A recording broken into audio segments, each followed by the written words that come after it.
Yan, bawal yan. Sakit sa ilong, baho. Sila rin mahirapan yan pagdating ng araw. Sila rin maapektuhan yan.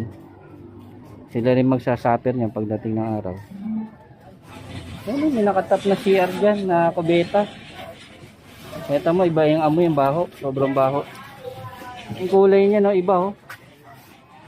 Yung paggawaan ng kare-kare.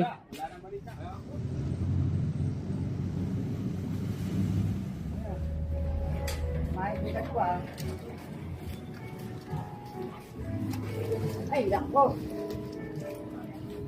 Kaya mga tol, ito tuloy-tuloy pa rin po ang ating pagdideclogging dito. Ito, todo assist tayo ng mga barangay official dito, sila kagawad.